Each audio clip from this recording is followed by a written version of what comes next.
Oh gosh, can't believe this. All right, I suppose I should apologize, right? Should I apologize? We're live now, I think, but I should probably. Yeah. All right. Hello to everyone that's still here. I want to just say, hopefully. Oh, now I can hear myself. Now I can hear myself. Should I apologize? We're live. I need a drink. Okay, hold on. Okay, there we go. Okay. All right. Okay, I've muted myself. Okay, this is where you come for professional content. Okay, hopefully we're good, right? It's 10:40. We're 10 minutes late, and I'm not. Hopefully everyone can hear and see us. Okay, if everyone can see us and hear us, let us know, please. Someone in the chat before we start. Hopefully you can. I think they can see us because I've seen a yay. See it. They can hear us. Nobody's telling us if they can hear us. Yeah, I'd like to know if anyone can hear us. Tommy said yes. Tommy says yes. Okay, Claire says hi. Please, someone just say yes. We can hear you instead, so we can start talking. Oh god damn! You know, you guys live and okay and sounds great. Thank you, Sam. Sam's second life sales. Thank you. Appreciate that. All right. Okay. Yeah. So, welcome to this well-organized chat and stream. We're cool as cucumbers here. I'm Zahir, and I have with me today a fantastic guest all the way from Australia, Mel from the Back from Burnout YouTube channel, and the super cool Mel. Was it Back from Burnout Instagram as well? Yes. Isn't it? It's back from over 2,000 followers on there. I think 2,500 followers. Yeah. Okay, so I'm glad that we've got this running. You know, I think this should look okay. It probably doesn't look great, but it's because I've messed things up. It's my fault. I'm taking full blame just because Mel. Yeah, it's right. It's my fault. Okay, I'm just rusty. All right. What we're here for is not to just demonstrate how inept I am at live streaming, but to actually have a chat with Mel, who's kindly agreed to pop on the channel. And I think, like, to get into this, I'll say a few hi. We've got over 50 people watching. Hi to everyone that's joined us. I'm not going to waste anyone else's time. Hi to all the usual lovely people that join us.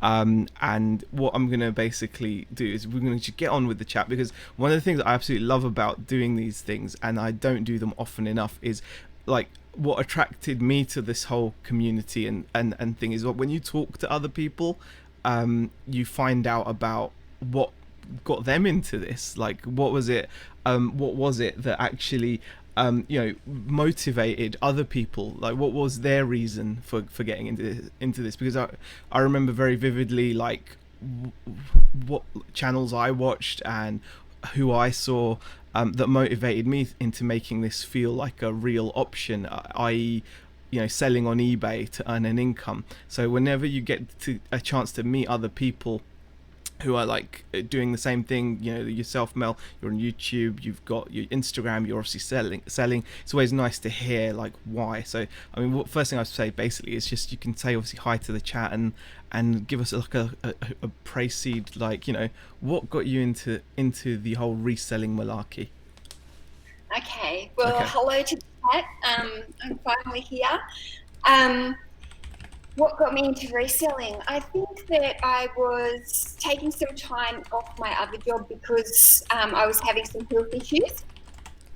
So I had kind of scaled back on my work as a family photographer, and I was just kind of taking some time for self-care. But I'm kind of one of those people that's always worked from home and done my own jobs and always made my own businesses, probably for the last like 20 years. So it didn't really stick with me to not quite be doing anything at home. So yeah, I just started dabbling on eBay with some RA, actually, with some, some Nike shoes and stuff. And I just ended up, loving eBay, and then decided that once I kind of was feeling better, I decided I didn't want to go back to photography and just wanted to go into eBay full time. Sure. Can you hear the dog by any chance? Of course, because of course, just to top this off, like he has to. He's literally having a breakdown. There's someone at the door. I'm gonna have to get. I'm gonna. I'll tell you Yeah, that. yeah. You told us the chat. I'm so sorry about this. Oh, as we've had a show.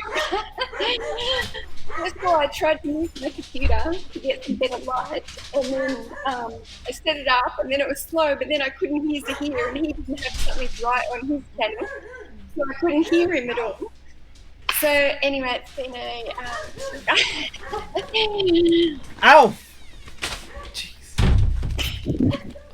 Oh god. All right. Okay. This is like the best chat ever. Right. Yeah. I just had mail come, so that's what happens. Oh man, alive. All right. Okay. So, as we were saying, right? I always like.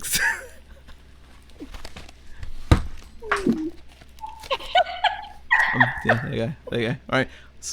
All right. Were you expecting this? I told you it'd be casual. Right. I like it. I told you I do casual.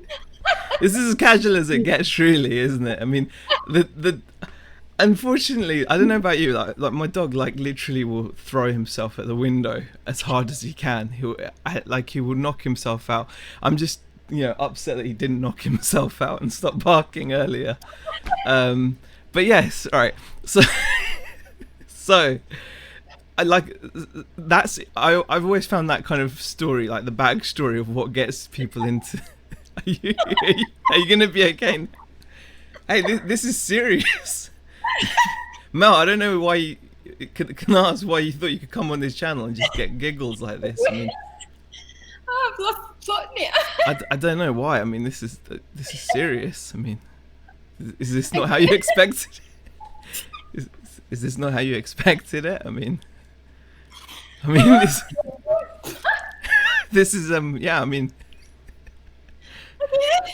Mel, I've got a reputation to upkeep here. Could you please keep it together? Can you keep it together? I mean, Ruined your live streams. No, you complete. No. No, honestly, don't worry about it. This is. Okay, let's start again. No, don't. I like this. This is how it should be. You can't get any more casual. I almost don't feel we could have started off better than this. I mean, it can only be better. Okay. This is let's just get things going with a serious reselling topic. Actually, let's talk about something else.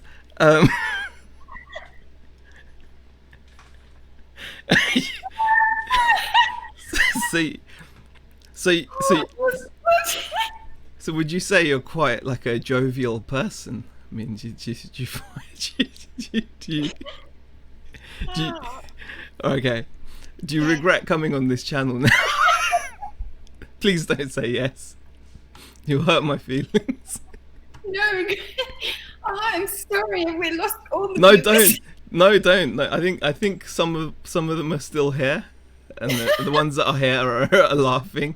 I mean, Let's get serious. Oh, there we go. No, let's. Game on couple wants whatever drugs you have now. Does Mel have the shits today? Oh gosh. Okay. What? This is going down in history. Okay. Like I don't. You know what? This is what happens sometimes. This is what life can be like. Do you know what? I was really like cool before the chat. I was really like, this is under control. And then things started to go wrong. I couldn't figure out what. I haven't done this for so long. I'd forgotten like how to do the things that I usually used to do, and because I haven't done like one of these StreamYard things, and so it's my fault really. But it's. But we are here for serious chat. We did start, right? No, yeah, Tap Peddler says we just need Zahir to get cramp now. Yeah, that would just top it off. Actually, that would actually just top it off. I have had cramp on stream before. There was a stream where I literally just Had a what? A cramp? yeah, I had a leg cramp while I was live streaming, and like my whole thigh just seized up, and it was, you know, like it really hurt. But being the professional that I was, I just carried on. Obviously, there was a break in the proceedings while I was just clutching my leg, trying not to cry while on live stream. Oh But, no. but yeah, so this is what happens on this channel, you know. It's This is real life, isn't it? this is it. Yeah, this is it. But all right, okay. This is the funniest stream since C's drop-off comment. Oh gosh, okay. Mel, there's a kangaroo at the door. Says, you know what? That would.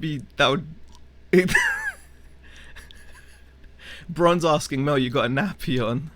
Oh my god, look at the comments. Jazz is calling this her favourite live of 2020. She's calling it now. It's early days. It's early days, Jazz. Live yet? Alright. I'm not blushing. Do you know what it is? The other thing is I've left the heater on and it's boiling in here now. So yeah, so I'm actually just really warm. But yeah. Okay. Do you need a new guest? This one can't talk and only giggles. No, not at all, not at all. This is exactly how we planned it. To be honest, guys, this is all part of the show. It's all part of the show. And now we've done that part of the show. It was like the breaking the ice comedy interlude. Now we can get on with the serious business of talking about life as an eBay reseller. One of the other things. One of the things that I do like about doing these chats, though, is in all serious, I'm not even going to say in all seriousness because it just seems silly to say that now. But as serious as we can get on this channel, it's always good to see how people do things so differently, like the processes. You've recently had a YouTube video, like about your storage setup, like in your garage, right? Over 2,000 items, and it's garnered like a lot of traction. A lot of people have been watching it. By the way, guys, this is a good time to point out, if you haven't already subscribed to Mel, if you'd like to see more content, which is actually not giggle based as well, it's there. The link is in the description. I actually put link in the description. That's something I did right, I think. Is it? It is, yeah. Your channel there, it's there exactly. But yeah, I was saying, like, how do you find when you're watching all these other reselling channels and things, like, do you find that you ever get influenced by them when it comes to like how you do things, or do you think how you do things has come just from like your personality? That's a good question, isn't it? Yeah, that is a good question. Because I think at the beginning of the year, like I got to like January and I was thinking I'm going to plan out my YouTube for this year, because last year I'd only just started and it was a bit of a mess, my YouTube, half the videos were taken in portrait mode, and the other half, like it was just all a big ramble mix. And I was kind of a bit stressed about what direction. I wasn't quite sure what people wanted to see from me or what direction I needed to go this year. So yeah, I'd kind of been brainstorming with Rod and Bron and Drew, and we kind of talked through. I was having a bit of a blockage, I think, on where to go with it, and we came up with the idea that I would do these lives and we'd talk about like a topic each week. And I think that's really helped me, because doing the lives with Bron each week has kind of made me see what people want to see from my channel, I think. So it's giving me. We're only about 4 or 5 weeks into doing lives, but it's giving me direction now, so I can kind of know where to take my channel, I think, and see who my base is of people that are watching me and what they want to see and what they want to learn. So I think I'm just going to kind of roll with what's being given back to me, I think. So the feedback you're getting from your channel. Yeah. I mean, so like, but surely like your storage system wasn't based on like your YouTube channel, and that was something you just do, right? So where would have like that inspiration, like how you've got that set up? Because obviously for those of you that are unaware, Mel does have a substantial amount of listings on her chat on one of her stores, and to organize all of that is obviously going to take, it takes a little bit of knowledge on organizing. I mean, where did you kind of pick that up from? Is that just come from being a mum of 4 kids in a busy house, or is that something that you've learned from work previously, or from other businesses you've had? I don't think never really learned it from any particular channel or anything. I knew that I had to store everything in tubs, and I guess I just had to work. I found a video the other day of when I started reselling full time in about April and last year, and I was just using cardboard boxes, and there was maybe about 9 cardboard boxes, and then it's just kind of outgrown from these cardboard boxes into clear tubs, and I've just kind of grown it as I've gone. So I do like to be organised, and I like to keep things quite minimal at home. So I don't like it to kind of consume me around. Like, I don't want to walk into my living room and see it sitting all around me, or I don't want it in my bedroom or in my bath or anything like that. So I've kind of made the system, I guess, so that it fits in with the space that we've got here at home. I mean, I heard you speaking to Bron earlier in your chat where you were mentioning this, that your stuff isn't in your house, it's not encroaching, and I think that is a very, very valuable tip, because I think that's something that really bothers me. Like, we've got a bit of tack creep, as you call it, you know, where it just suddenly, like, fungus spreads into the house, and it's so important to keep that under control, because it's just, otherwise it does start to affect you. So it's really good that you've actually kept that under control from the start, really. So that shows a lot of discipline. I think I was lucky that I had the double garage that I was able to put it all in at home. So I was able to take over 3/4 of that space and just petition off like 1/4 of it for our own personal stuff. Yeah. But yeah, I don't think I would. I think my anxiety would just be too much if I had to have it surrounding me all the time. Yeah. Which is why you went into the office. Yeah, exactly. And since being back, I think it's the same thing, like, where I want to get that area out there clear again, because it's just taken up a bit of it, and I'm almost thinking I could just pile it up here, but then I wouldn't have room to maneuver. So, but that's why I'm trying to keep turning things over as well, you know, just so I'm not like sitting on too much stock, because it's actually like, you find, obviously, depending on what your business is, certain stock just takes up so much more room than other stock. So yeah, it's one of those frustrating things, really. Also, like, I heard you talk about like YouTube in quite an analytical way there, like, you know, you actually kind of got together with people and were like brainstorming what to do. I find it's becoming more and more apparent that YouTube is becoming more and more part of people's business plans, because obviously, like with anything, there is so much competition in the world, and going forward, competition generally is only going to increase. And I think having some kind of a presence is becoming more important, as it's, you know, as the younger generation of people come up, it's not a big deal for them to have social media accounts and YouTube channels, whereas I think like the slightly older generation, like our age, I think it was a bit of a step, wasn't it, to do YouTube. It wasn't standard, whereas now it's kind of almost standard. Like, it's not a big deal for most kids to have some kind of presence where they're putting themselves out in some kind of audio visual form on the internet. And are you now thinking that actually you are looking at seriously at trying to make this more of a part? Because I find that it's how you're going to differentiate yourself in a way, isn't it? People like, so do you want to elaborate a little bit on that? I think YouTube has been hard for me because I've never really done any of it before. Now Georgine. Georgine. Oh, no, I said we're around the same age. I think I'm older, but you know. No, around the same. Around middle age. You know what, Georgina? I would ban you, but we can't afford to lose any viewers right now. You're just causing trouble. But yes, young Mel, could you could you elaborate on the importance of social media now? Because it's not just, I think it's gone beyond just something you can just do as on the side. It's actually like it helps business in a way. Helps business hugely. Like, I found that Instagram, having like a big Instagram base, or well, 2,500 is not really that big, but it's getting quite big, I guess.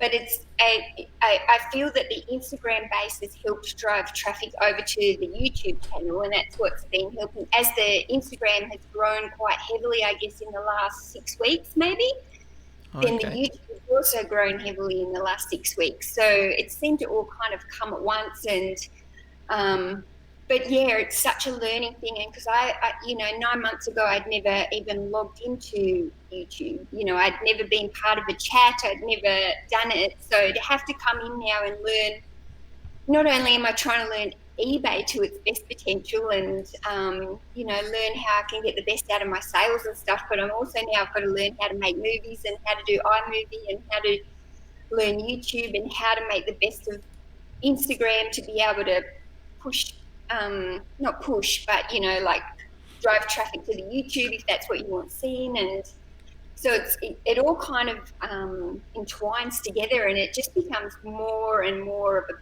of a job, I guess. It means you've got to be wearing more hats constantly. You can't just get away with like I'm just an eBay seller now. It's like you've got to do everything. And I think if you look at eBay themselves, you look at any company out there, they don't just say, "Oh, we're a retail store, so all we do is retail."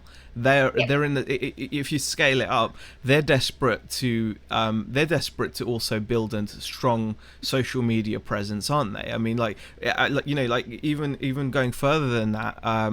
Even like Burger King have become known for having like a witty Twitter account, because they Yep. were really good at doing, like, if someone famous makes a comment, like Burger King's Twitter will sometimes make like a funny comment, and they're good at it. So Burger King haven't just said our job is to sell burgers and fries. That's all we what have we got to do with social media? Everyone has something to do with it. And like, are you finding now with having like over 2,000 Instagram followers, like, do you ever like share your hauls and things on there, or items, and do you ever get messages from people that have found something that want to buy directly from you? Have you had that happen yet?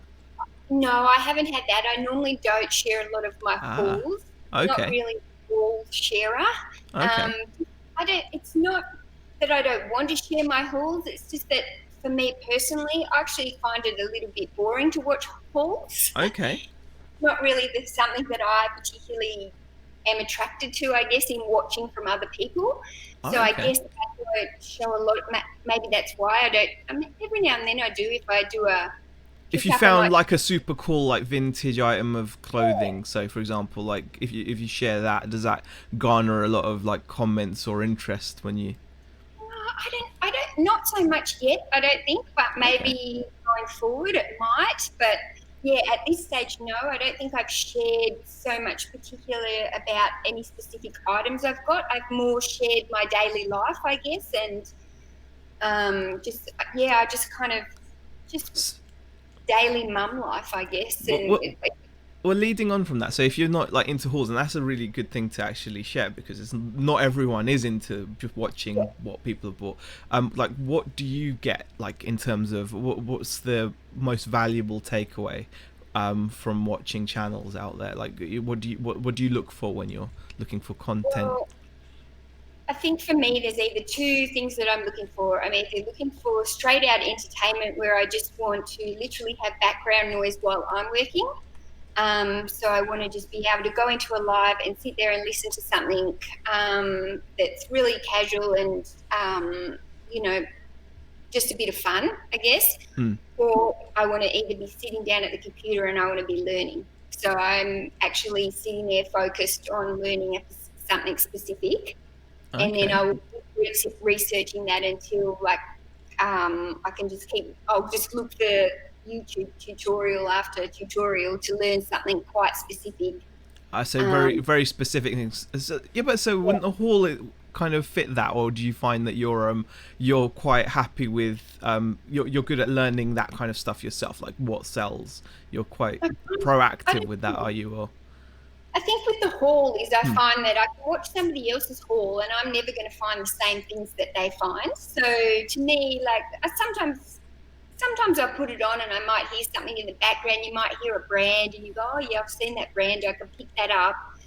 But I think generally when I'm looking for items out in the thrift shop, I can generally tell by a label or by something that's different or by the quality of something. And if it's something that I'm not sure of, I'll just research it.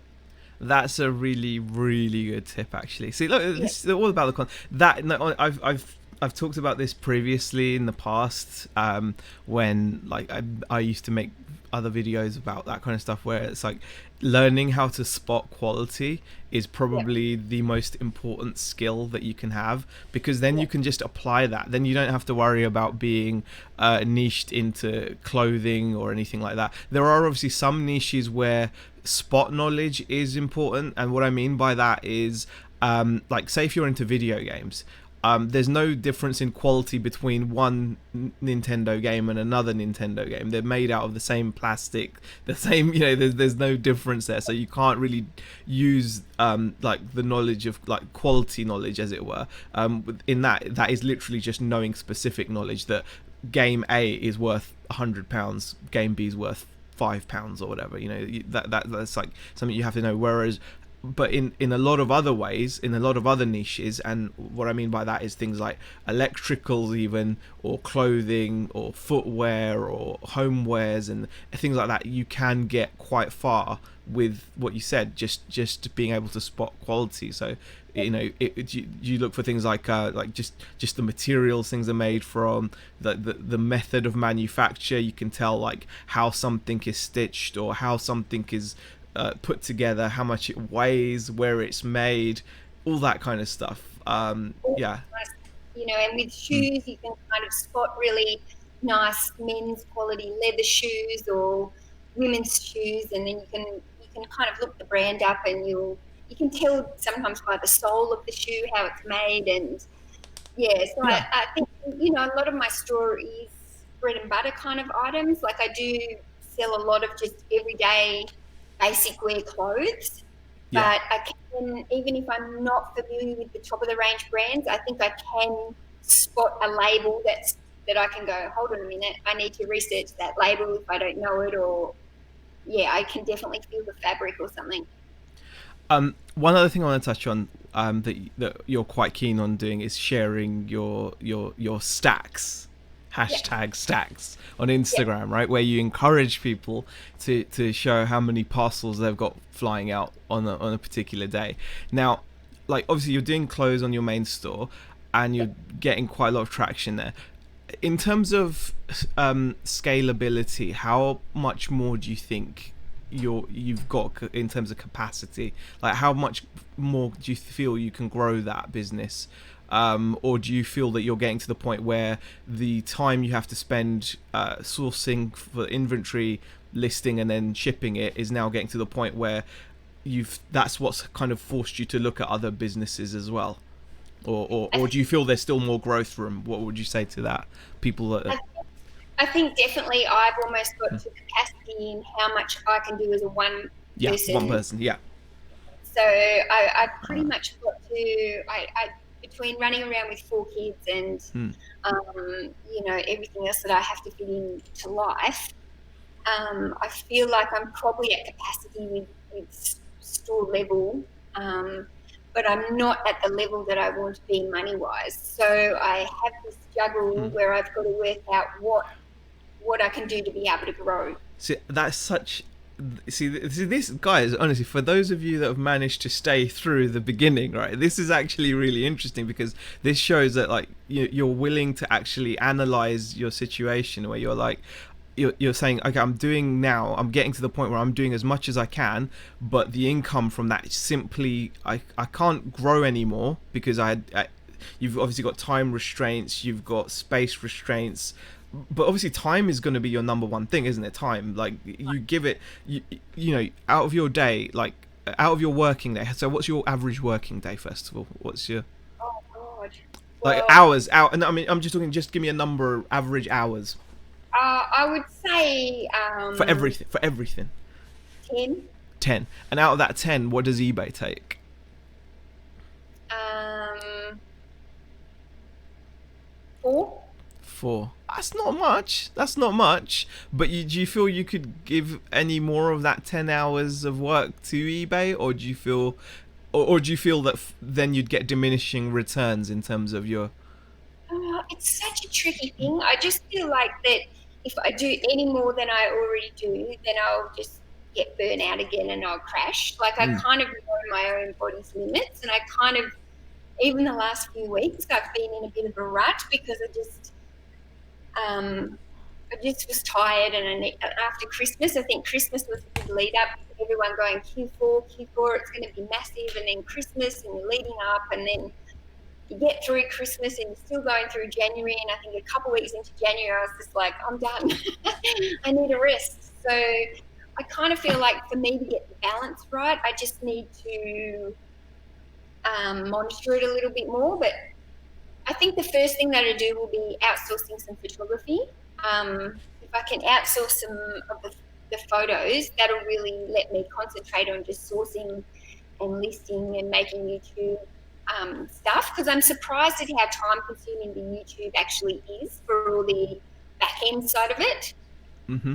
So that's like another task that I probably wasn't concentrating on last year that now I feel I need to add into my schedule this year. Yeah, I think it's like you said. I mean, you've got to really kind of look at how far you can take each part of your business, haven't you? And Yeah. I think like with with sourcing the way we do, like basically, I, I would say sourcing, a more accurate term is like, I don't know if you've heard the YouTube channel Scavenger Life. They call themselves scavengers. We scavenge. We don't necessarily, to call it sourcing kind of implies that you're very methodical about, like, you're going to be able to go somewhere and source something to sell, whereas I think we do have a certain amount of method, because obviously you know where you're going to source, but you don't necessarily know what you're going to find when you get there. And that's where I think the scavenge element comes in, because then you have to look at what's in front of you, and then you have to scavenge for the good stuff.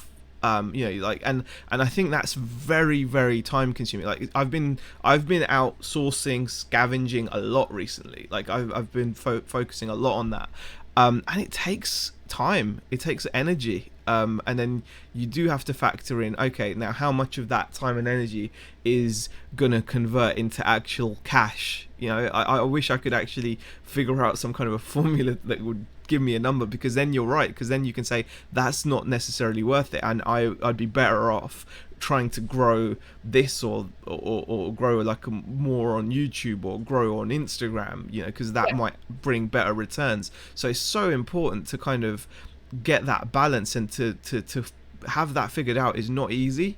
I mean, oops. So like, go on. You may as well add that. What happened there? No. Was it a broken dish? No, yes, you go.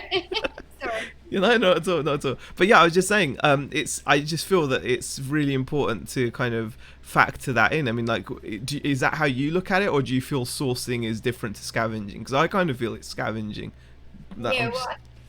My kids call it scrapping. So they'll say, "Oh, mum's like a scrapper," like scraps around for all the rubbish.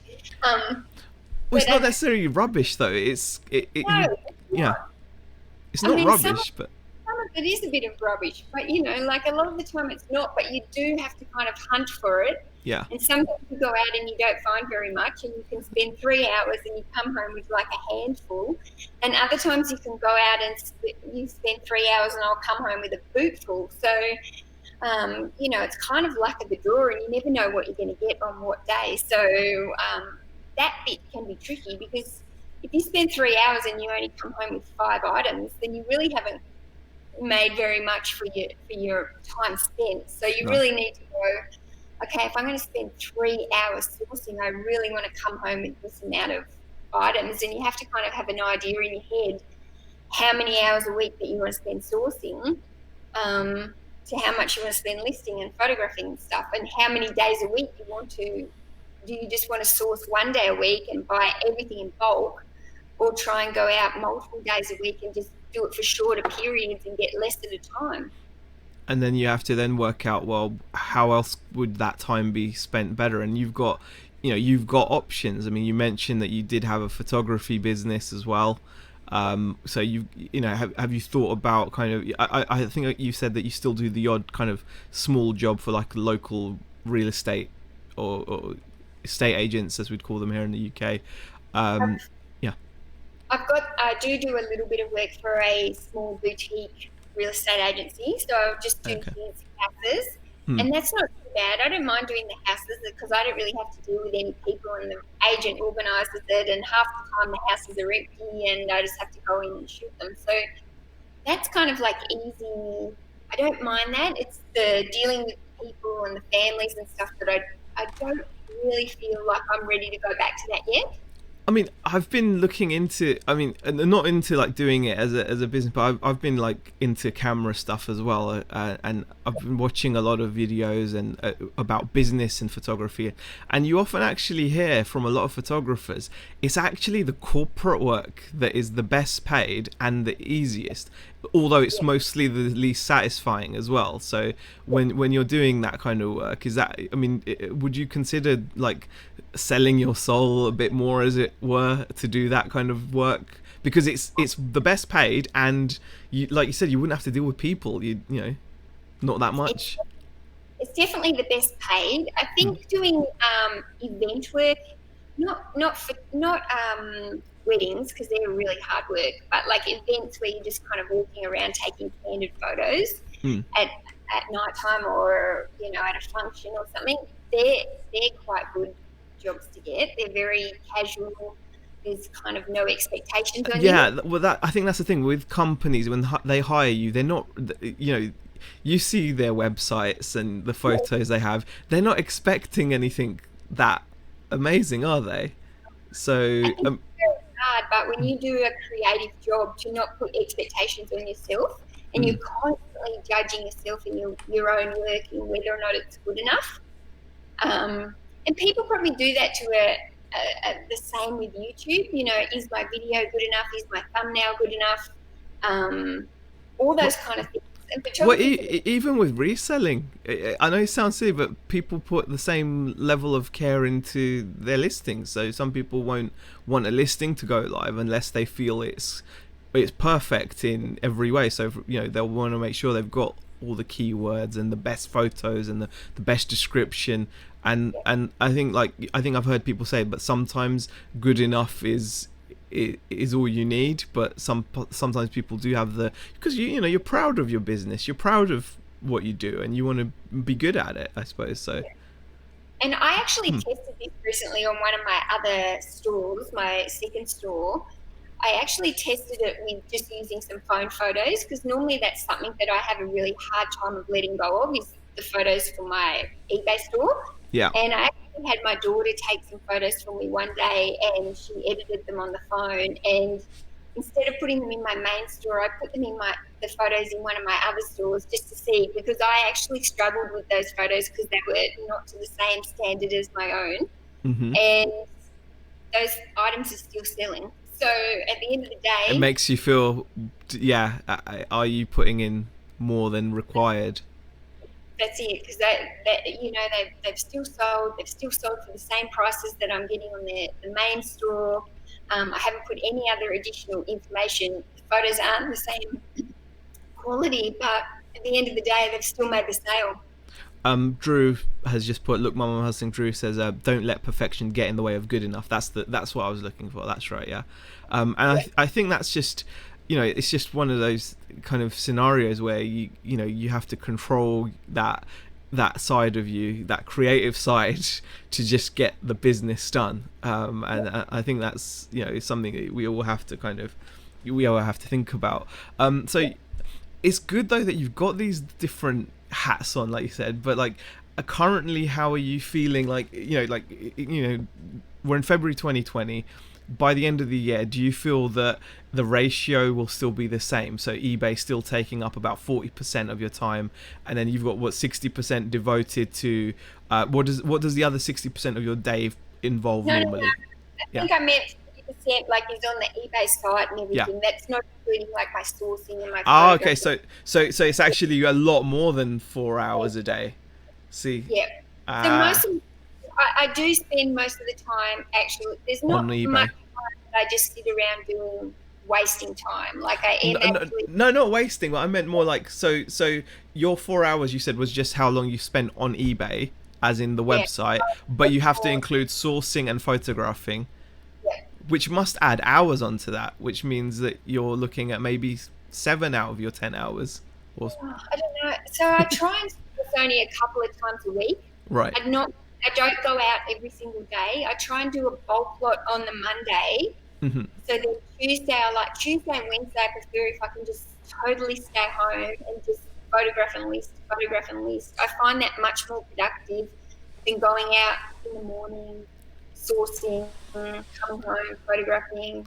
You See, I get see. broken I get what you're up by saying, but having lunch and a coffee and but you know, it's but going out interrupted. daily, Mel, going out daily though, I will say, are you still there? You're frozen on the screen. Oh, you're back. You're back. Can you hear Is me that still? me or you? I don't know. Are you back now though? I can hear you, and you're moving-ish, kind of like, you know. Is he freezing or is it just me? I thought you were freezing. Who's freezing? Oh no. Okay, let's just carry on. I can hear you. Can you You're hear me? frozen to me. Who's freezing? Oh no. I can hear you though. Okay. All right. All right. So, just oh god, what was I going to say now? Oh yeah, I was just going to say that when you go out more regularly, the other side of it though, like the doubt. So I can see the positive of what you've said, going out and buying in bulk, but then the other side of it is actually going out more consistently tends to, in my opinion, find you find better items, because like more regularly, more consistently, because you're just, you know, it's that numbers game thing. You know, like some of the best finds we've recently had have been because we've gone multiple times in a day. Sometimes, like, you know, I've gone twice a day to places. So I just feel like there's no such thing as a right way of doing any of this, because there's literally anything you say, there's going to be someone that will be like, I do it this way and this works really well for me. I think you've just got to find the routine that works best for you, that makes you the most productive. Mm. So whatever routine makes you productive enough to get as much done in a day as possible, I think that's the trick. Mm. You know, if you're the type of person who break up your day constantly and do different things, then that's great. But I think I'm the kind of person who needs that little bit more of a routine, and that works better for me. Yeah, attention span of a gnat I have. So yeah, I definitely need that change in scenery or activity. I feel that's been helping me. Just going into the chat, because we've actually got 70 people still watching this, which is phenomenal. Thank you for persevering. I do apologize for the lack of professionalism, but really, if you come to this channel, really, did you expect anything else? I'm hoping you didn't by now. But Bron says, when I look up sold comps, sometimes the dress is selling for over $200 were photos of items hung on a door with crap lighting. And just to compound that comment, Georgina says, my photos are shocking, but no one ever has ever complained about my non-existent lighting setup. So, you know. So I think it's definitely something that we all, you know, too many people spend time, you know, trying to make things perfect instead of just getting the stuff done. And, you know, we all procrastinate on things. And I think it's definitely important to not procrastinate and get that stuff done. I often try to kind of, one of the things that stresses me out about myself is, you know, when you're doing tasks that don't directly result in making money. You know, Yes. like during your day, do you ever find yourself when you're like, I don't know, when you're like ironing clothes or photographing them or whatever, anything basically apart from listing, you feel like, oh god, I'm just wasting time here because this is not bringing me money. You know, this is not an activity that is going to result in money appearing in my PayPal account. Like the only thing that results in money appearing in your PayPal account is when you press list now. That's right. Do you struggle with that, or do you find you can?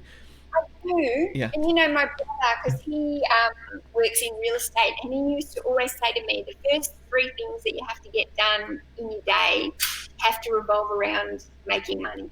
So whether or not that's invoicing somebody for money that's due, or, you know, with eBay, that could be reminding somebody to pay for their item that they haven't, or sending out offers or something like that. But, you know, he's like, the first three things you do always should be about, bringing in money and what can you make money with first. But obviously you can't do a listing if you don't have the photos, so it all comes back to that, doesn't it?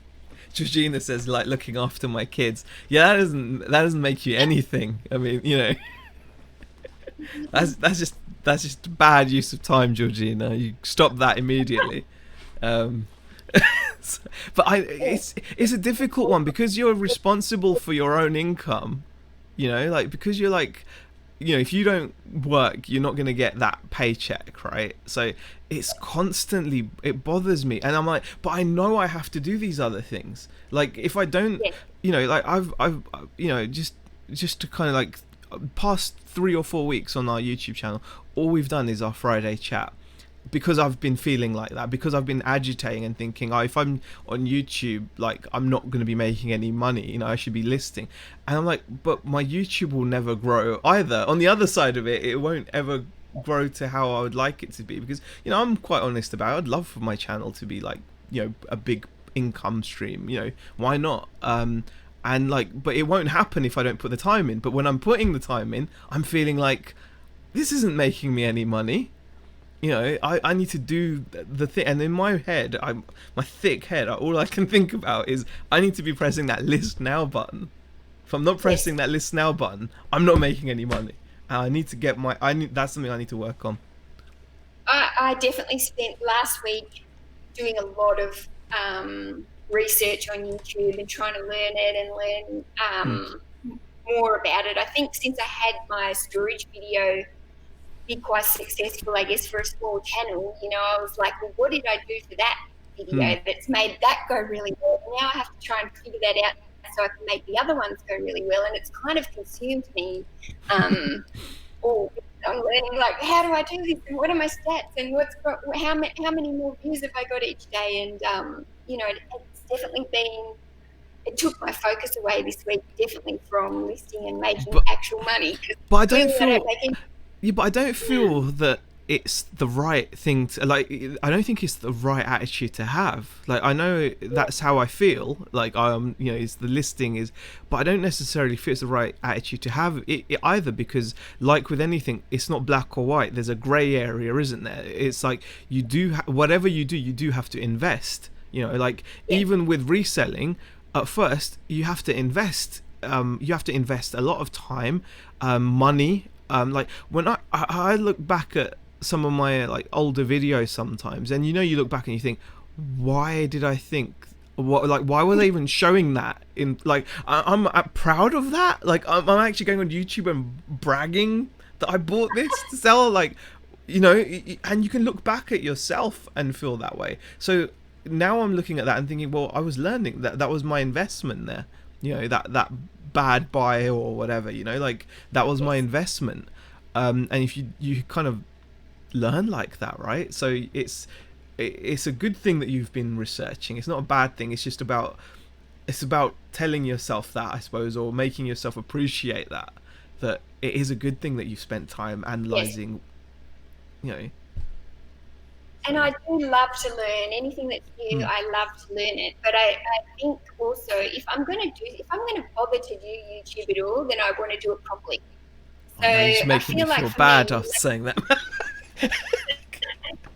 No, like, it would be more a waste of my time if I was to make these videos and go live twice a week and make these pre-recorded without actually putting in the actual effort to learn how it actually works, because I feel like that would be more of a waste of time than actually doing it all, spending the time for it, but then really not knowing how it works and how to make the best of it. So I think it's equally as important for me to learn how YouTube works. And YouTube is like SEO. It's like a dark art. It's not easy to learn. See what you've said there. It hurts, but it's so true, because I've got such a huge regret when it comes to YouTube. Like, my other channel, there was a point where I was uploading a video and I was getting a lot of views. I think I've got a good number of videos with over 100,000 views, and I didn't even have them monetized because I didn't know that was a thing. Yeah, I didn't know that was a thing. And like, like, I once was even approached by someone to use my video in on their website to sell an item I'd reviewed, and I told them to to F off because I thought they were trying to scam me, because I didn't realize you could make money on the internet. I was just doing this for fun. So I completely get how you feel. Like, I spent a lot of time on making videos, and I didn't take advantage of it. And I've got, a channel which has got, I've got videos with 100,000, 150,000 views. I've compared mouse mats, and people have watched them. I've got a mouse mat review with over 150,000 views and stuff, and I was like, I didn't take advantage of it. I literally didn't know that you could, and that is because I didn't, like you said, I kind of half-assed it. I didn't go and I didn't do it properly. If you're going to do it properly. And I think that sometimes that can be seen as like, oh, that's really kind of cynical. Are you making videos because you want to be successful? It's like, yeah, actually you're right. I'm making videos because I don't make them for nobody to watch them. We might all say it's okay. I don't mind if I don't get like loads of views. Of course you don't mind, but you want them to do well. They might not, it's different, but you don't make them for nobody to see them, right? And I think once you actually have a video that gets quite a lot of views, it's exciting, and you go, oh, I want all the other videos to get this many views as well. Yeah. And you want to work it out how that can happen. But, to make a pre-recorded video, it's actually very time-consuming. You do a lot of takes for it, and then you have to spend a lot of time, even just uploading from your phone to your desktop all the video footage, and then you have to make the video, and then you have to upload it to YouTube and do all the analysis and all the whatever the word is, all the details, and it's all the tags and the descriptions, and it's hard going. Yeah, completely. I mean, and the thing is, the regret is definitely like the worst thing. You don't want that regret. You want to know that even if it doesn't turn out to be a success, you want to know that you gave it your most. Because otherwise you just sit here and think, oh wow, 157,000 people watch my unboxing of a mouse mat. Oh wow, I've got and it just hurts because you're sitting there looking at this and thinking, why did I not take advantage of this? And it was all because lack of knowledge, lack of the full picture, and that applies to anything else, not just YouTube. That applies to your eBay in a way as well. I mean, that's why so many of us get to a certain level, and I feel like, again, that's where I am. I think this is like a running theme with my personality, that it's so easy to get to a certain level. So many people get to a certain level, but it's only like a few that really succeed. And sometimes when I'm telling myself like, oh, I can't just survive off eBay income, I'm like, no, I probably can't, but there are people that do, and do it really well, and that's because they probably go that extra mile. And do you find that that's something that you've noticed, or am I just putting words in your mouth? Speak up. No, my my sales have become a bit stagnant. They're all sitting around the same amount, and it's basically because I'm either not pushing any more than I am, because I don't want to push anymore, or I don't have enough time, or I'm too tired, or whatever. But yeah, I think you do get to that certain level, and then you've got to step it up somehow. But yeah, I think it's a constant learning, and then it's that looking at yourself and how you can make a change. And it's just a constant learning. Everything's a constant. It's a grind. It's a grind, isn't it? It's a grind, and it's okay. I also want to put out there that it's okay for it to feel like a grind sometimes. Like, do you like it's okay to feel? Pardon? Like a Groundhog Day, you get up and you do the same source, photograph, list, edit, list, and then when your next day starts and you do exactly the same thing, and it can get very monotonous. So I think doing YouTube, it kind of breaks that up as well, and it gives you that.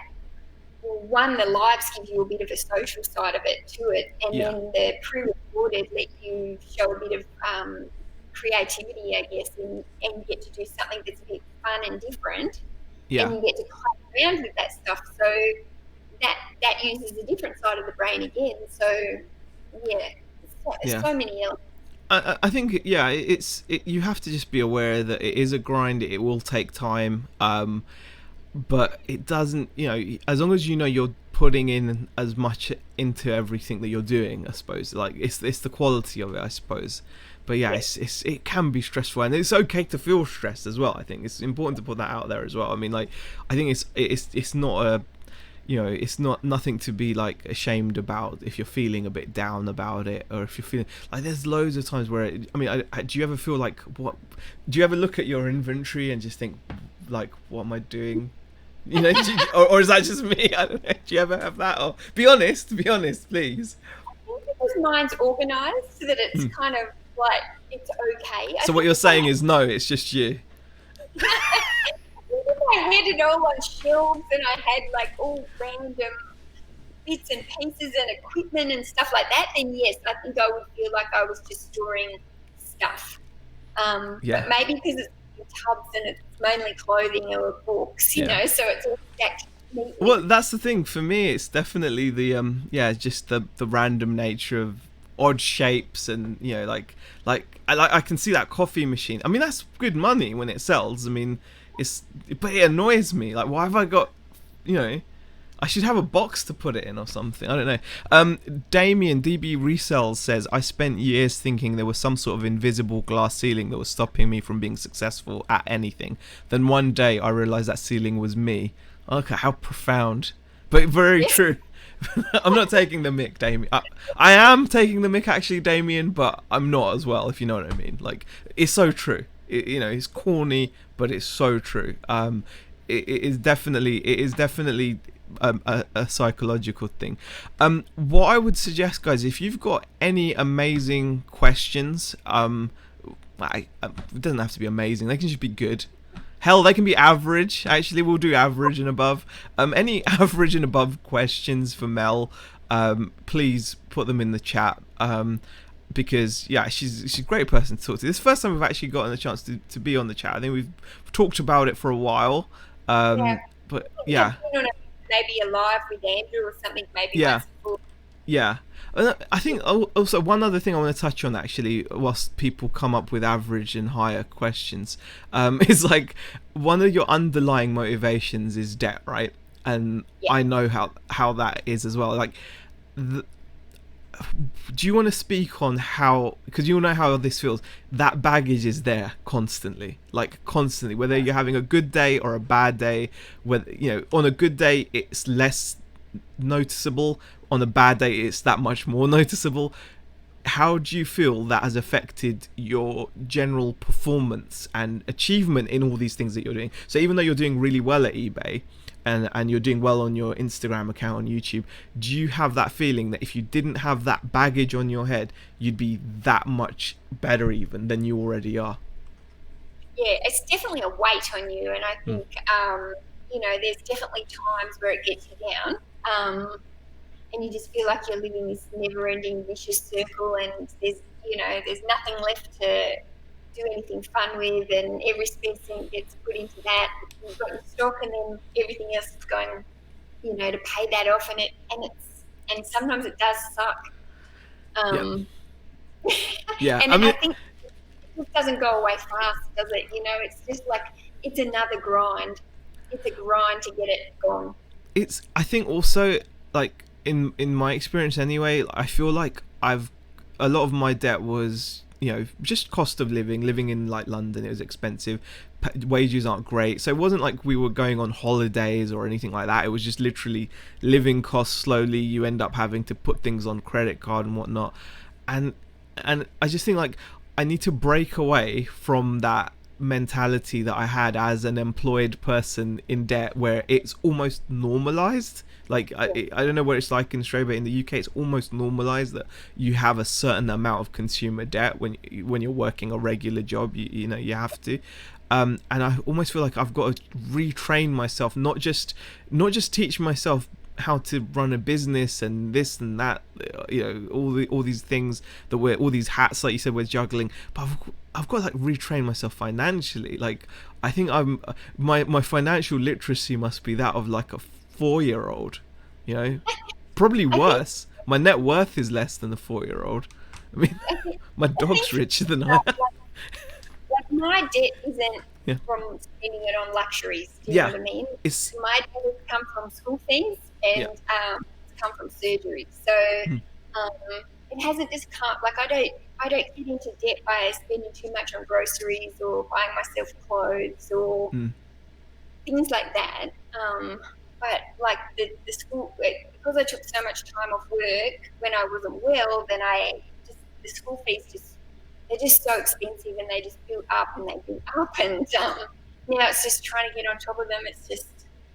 Yeah. That's just a good one. I think Yeah, you'll find a lot of people, they don't get in debt, and I think this is one of the stigmas of debt, isn't it? You instantly assume it was done because of being reckless, but like, anyone that's lived anywhere in the southeast knows that wages and property, there's a massive mismatch, and it's yeah, just cost of you're in such a disadvantage from day one. And I think like you said, we don't, thankfully we don't have like anything from surgery, because that can be so expensive, like healthcare and stuff. But the thing is, it's there now. It's that baggage is there until you clear it. And I mean, do you have like a projected goal or anything? Because at the moment, I'll be honest, I'm a bit of head in the sand at the moment, where I'm like working really hard, but I need to get like a plan. Do you have like a plan for your clear date, as it were? I don't really have like a cut-off date or a plan. I think at the moment, like there's so much of just getting by week that Yeah, it's anything there that can go onto that.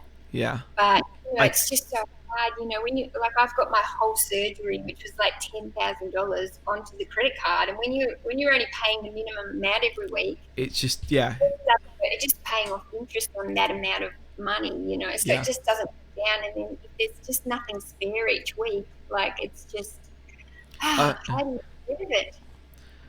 Crony G Grown just called me out. Five Guys is expensive. You're right, it is, but it's so good. Sometimes you do have to, you know. Actually, we had some questions come in as well, so which is cool. Um, um, buying. Let me just make sure that I've gone back to. What am I doing every single day? I'm waiting to see if Georgina can tell us what car she has. Right, let me just go down to where I can start seeing some questions. Buying Space has a question.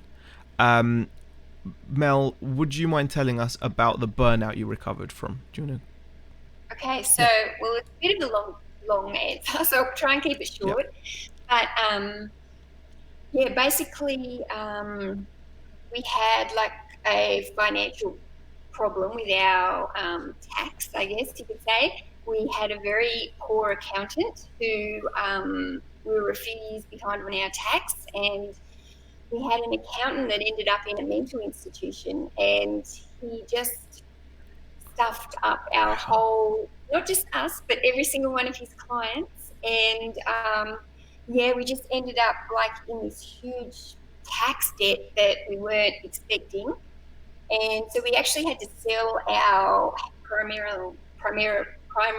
house that we lived in to clear this debt. And so then we bought a smaller house and we moved into this house, which we rent. So we kind of bought a smaller house as an investment now, but we rent the bigger house that we live in. But I think once I got through all that, that was such a stressful situation for me. And I was kind of the one I was running a business, running the kids, I was dealing with the tax man and the accountants and the mortgage brokers and real estate agents and like everything. And it was so stressful that I think about a month after we moved into this house, I literally crashed to the point where I had like a cyst thing ruptured inside my abdominal, and it like twisted and then it kind of ruptured and my whole body just kind of went through, and that was it. And basically from that point onward, I just was so burnt out. And then I just kept having health issue after health issue, and we worked out that a lot of my health issues were because I had breast implants. So I had to get the breast implants removed, and then I was healthy again. So they were actually poisoning me, but I think what had happened was my body was so run down But then I had these toxic implants that were just my autoimmune just couldn't handle it, and I just got sicker and sicker. And yeah, if somebody said to me, it could be the implants in the end, and so I took them out, and I felt 100% ever since they were removed. But that surgery wasn't planned, so that got thrown onto the credit card. But those few years we spent so much money on medical with me, just trying to, I was just so run down, and I just didn't know what was wrong with me. I saw that many specialists and, witch doctors, and, I just saw absolutely everything I possibly could. Spent so much money on physio and osteo and massage, and yeah, so I just had a few years where I was just really like crushed and burned, and eBay kind of got me back. And since I've gone full time, I've been really good. I think, you know what? I think you should do like a Draw My Life version of that. No, seriously, because that is inspiration. You can't even tell when I'm being serious now. This is bad.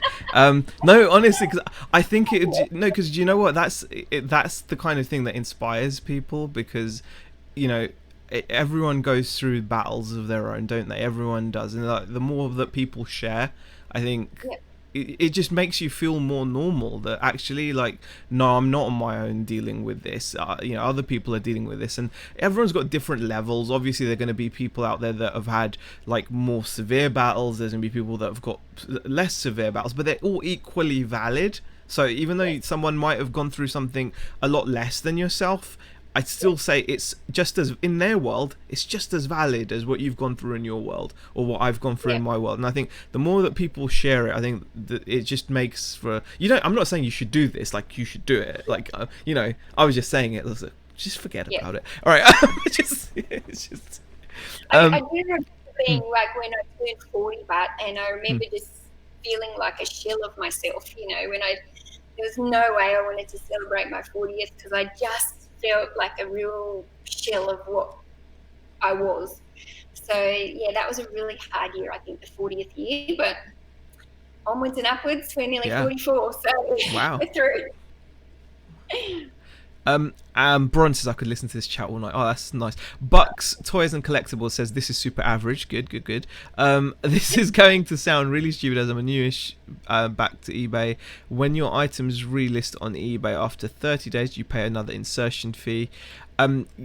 If it's over and above your monthly allowance, you would do, and if it's within your allowance, it takes up one of your free listings. So yes. Andrew says my debt was entirely due to being reckless. Everything is debatable when it comes to that stuff, man. You can't say that. Antique Curio says, question, is there a disparity in the way men resell compared to women? My women reseller friends tend to be more home-based but are tidier and more organized, whereas the men buy anything. Why, Mel? I mean, how did you feel about that compared to the male resellers that you're aware of? Like, would you say there's a bit more? I do think that a lot of the time the women resellers are more organised, and they're more minimal. I think they're more minimal in their death piles. I think a lot of the men have much bigger death piles. I don't know what it is. They seem to have sheds full, or basements full, or rooms full of this stuff, whereas I like to just have like a little bit of a death pile. But in my experience, I would say yes, women are more organised. I'm sure that's not for everyone. I'm sure there's plenty of men that are very organised. But I do think from what I've seen, the women tend to be, I mean, look at Louise. She's super neat and organised. Super tidy, yeah. Organised. I haven't yet seen Georgina's stash, but I get the impression she would be organised. But it's definitely, maybe. What do you think? I think there's definitely there is truth to that. I'd say I think men are much more open, it feels like, to buying like the bigger, bulkier items. Sometimes it seems, anyway. I mean, like, I think like the go-to for most guys tends to be things like electronics, You know, like naturally, like is it naturally or no? Like we're conditioned to be attracted to these types of items more. You know, like you know, if I see an amp, I'll go over to it, even if it's a big, heavy, bulky thing. Whereas Beck wouldn't. You know, she's not interested in that, and so yeah, I think there is definitely something to it.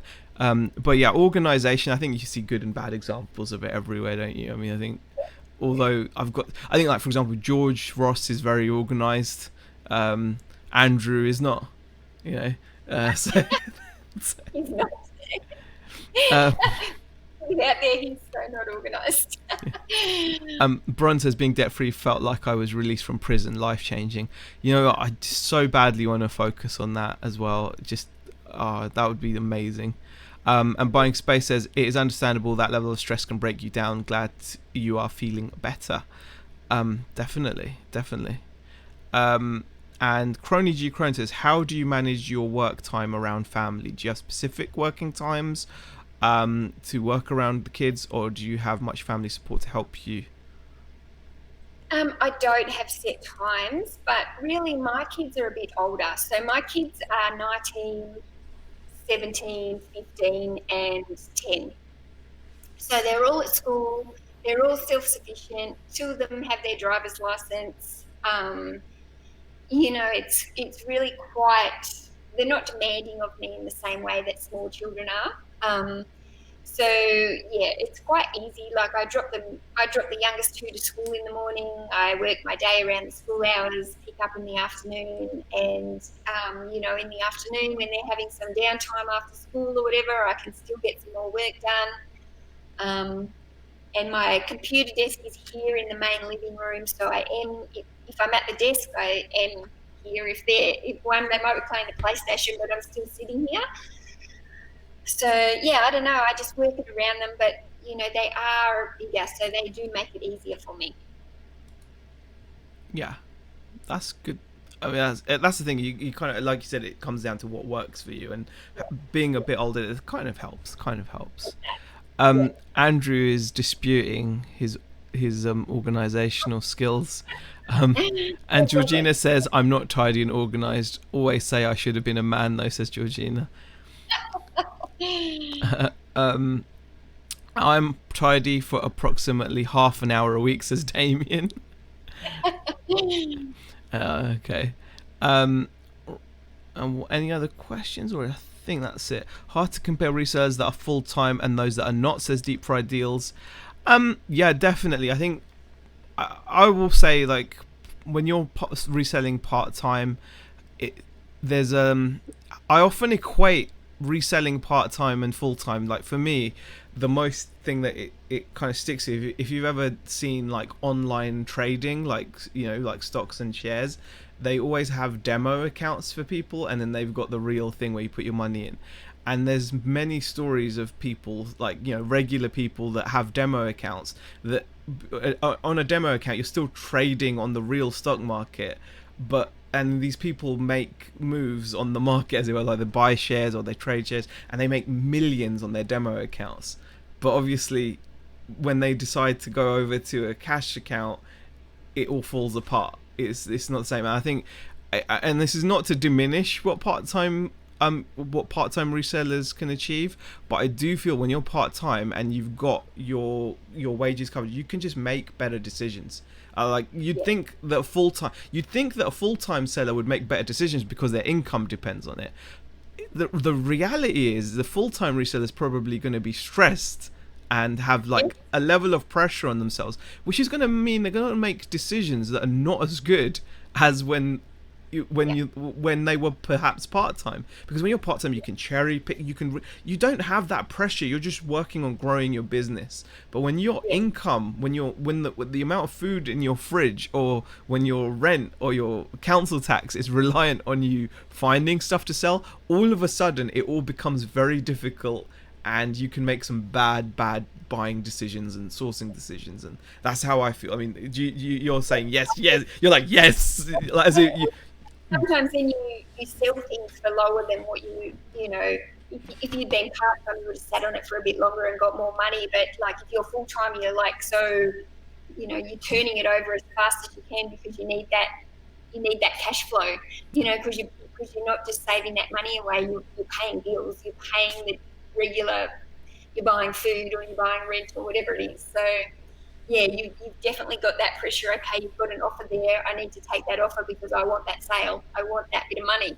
Yeah, I often feel that the way that full timers can diminish that though is ideally I'd love to have like a stack of cash, like some FU money as they say.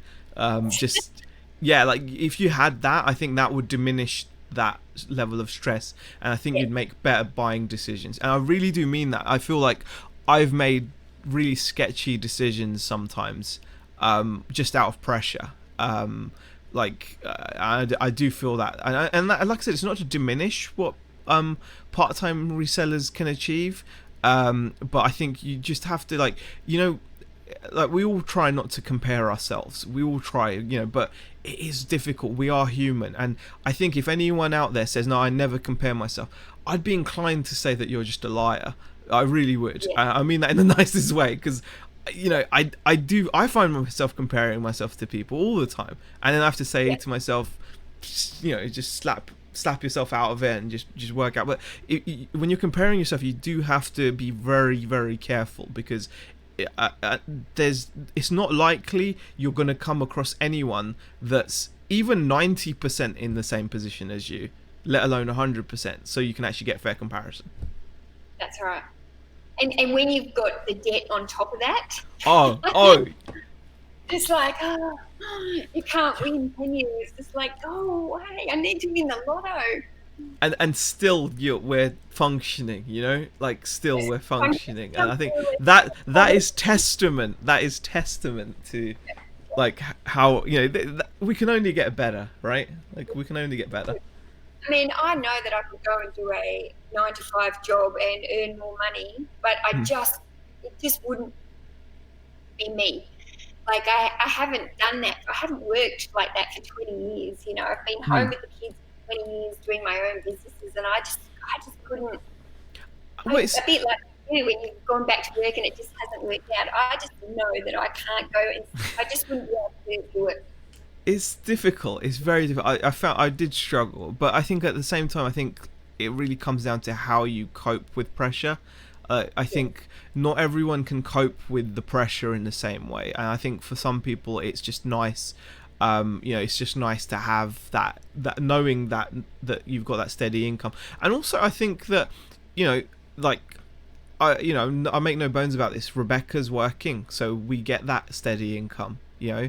I tell you right now, I think I'd be like, my brain would have just probably imploded by now had we both been just relying on our eBay business, because our eBay business simply is too weak to pay for everything. That's facts. That's not like, that's just, okay, I can come on to YouTube and be like, hey, we bought a sewing machine for 35 quid, we sold it for 600.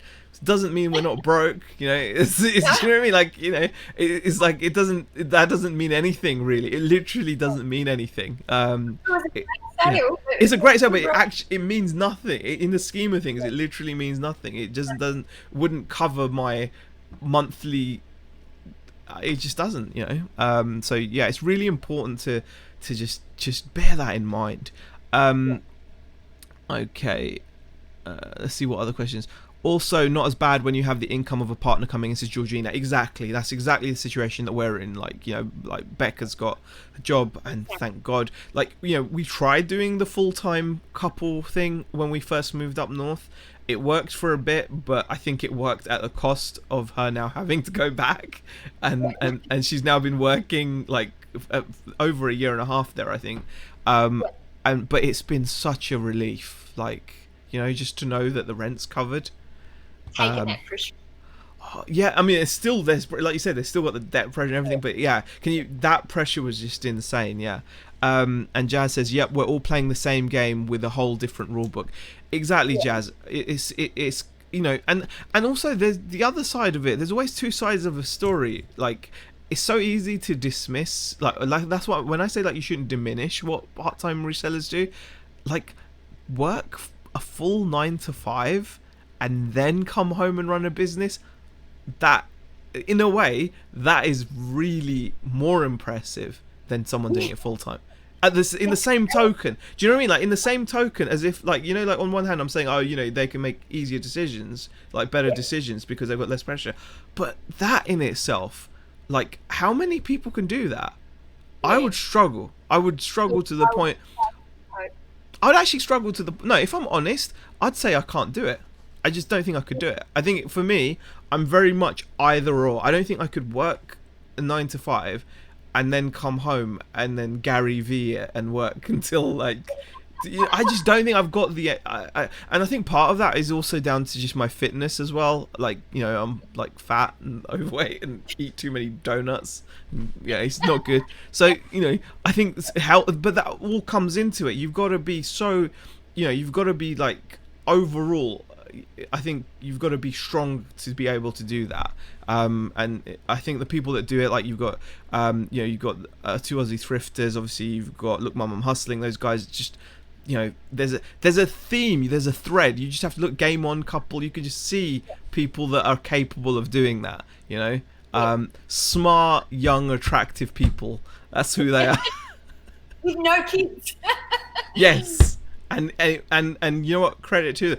I wish I was as smart when I was their age. I was dumb as a. I was unbelievably dumb. You think I'm dumb now? I mean, honestly. You're not. No, honestly. Aussie VS Chest Drifter says, me, welcome to my world.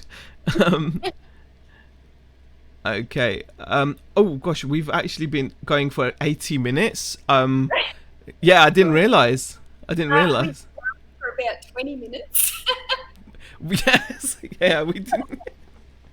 I really do hope that people got some enjoyment from this. In any way, I don't mind whether it was just the beginning bit, you know, or whether because I actually think we did get some good like kind of chat going as well, Mel. What do you reckon? What would, It will be like, oh wow. what would you say? I'd say this is a solid 7 out of 10, like a good average. Yeah, like we have to take points off for the beginning, really, or do we take points off for the end, and all the points were actually for the beginning? What do you think was the best bit, Mel? Let's critique the stream while we're live on stream. What do you? I definitely that. Yeah, I don't know. That's supposed to be. I was sweating. So next time, would you actually be willing to pop on the channel again? Yes, of course. Okay, all right, okay, that's something. So we've got that live. So Mel is willing to be on the channel. But would you require it to be a little bit more organised, perhaps? Maybe. We'll try and get the link set up about 15 minutes before and get all the audio issues. So yeah, because you guys didn't see like a good 10 or 15 minutes of us before going live was either one of us saying I can hear you and the other one saying I can't hear you, and then there was a point where neither of us could hear each other. It was pretty good. It turned out it was actually all my fault though, because I opened up. Yeah. I was trying to message like Tommy saying I can't hear. I'm sweating. And well, it's like 5:30 in the morning for you. Trying to. Oh gosh.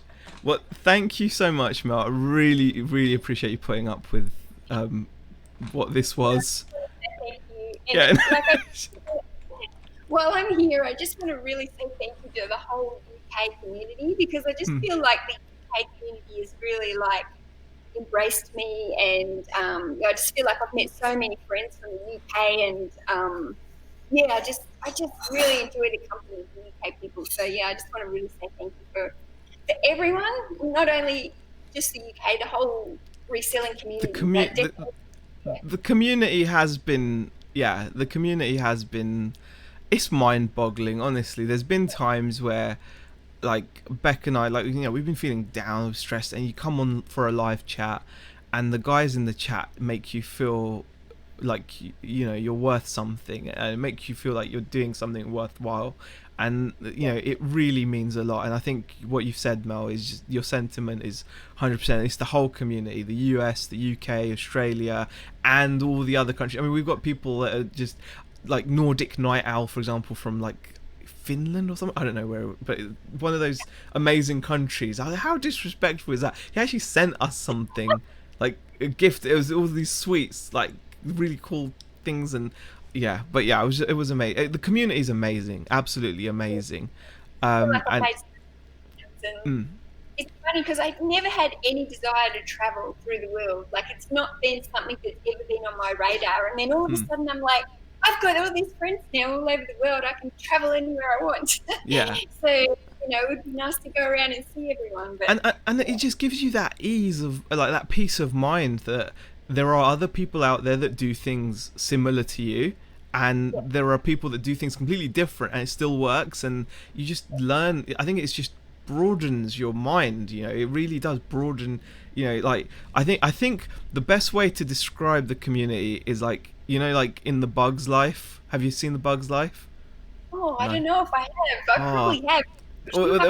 Basically, it's about going around the leaf. Like, there's this colony of ants, and they're carrying stuff like to their little ant farm thing, and a leaf falls in the way of the line, and the ants are just like, oh, what do we do? And then the cleverer ants are like, we're gonna go around the leaf, and it's such a simple thing, but it's just like, it's just thinking outside the box, broadens your mind, opens your mind to like how so many different ways, like there's many ways to skin a cat. I don't like using that term because I've got a cat, and I don't, it puts me off thinking about that.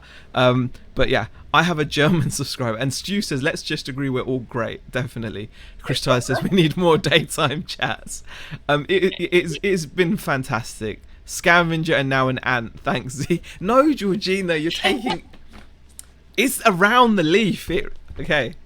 Jazz says best analogies. Thank you, Jazz. Like, around the leaf. You got to watch it.